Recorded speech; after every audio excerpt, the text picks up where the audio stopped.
આજે માગશર સુદ પૂનમના દિવસે યાત્રાધામ ખેડબ્રહ્માના અંબિકા માતાજીના દર્શન કરવા માટે વહેલી સવારથી જ ભક્તોએ લાઈન લગાવી હતી।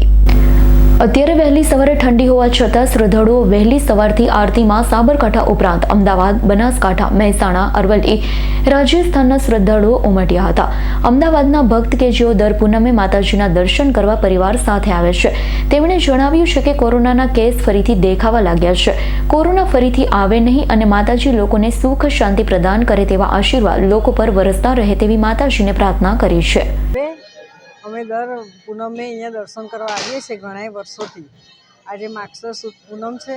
આજે ચંદ્ર વિશેષ કળાએ ખીલેલો જોવા મળશે અને તેનું ખૂબ જ મહત્ત્વ છે। આજે અન્નપૂર્ણા માતાનું પણ ખૂબ જ મહત્ત્વ છે અને આજે દર્શન કરીને અમે દર પૂનમે ખૂબ જ ધન્યતા અનુભવીએ છીએ અને વર્ષો વર્ષ ભગવાન અમને આ રીતે પૂનમ ભરવા બોલાવતા રહે અને વિશ્વમાં શાંતિ રહે, દરેકનું સ્વાસ્થ્ય સારું રહે અને દેશમાં ખૂબ જ શાંતિ અને દેશની પણ પ્રગતિ થાય અને વિશ્વમાં ફરીથી આ કોરોનાની ફરીથી બૂમ સંભળાય છે। હવે માતાજીને એવી પ્રાર્થના કરી છે કે ફરીવાર આપણે આ આપત્તિનો હુમલો ના થાય એવી માતાજીને ખૂબ જ હૃદયપૂર્વક પ્રાર્થના કરીએ છીએ કે હવે આ કોરોનાથી આપણને બધાને સમગ્ર વિશ્વને દૂર રાખે।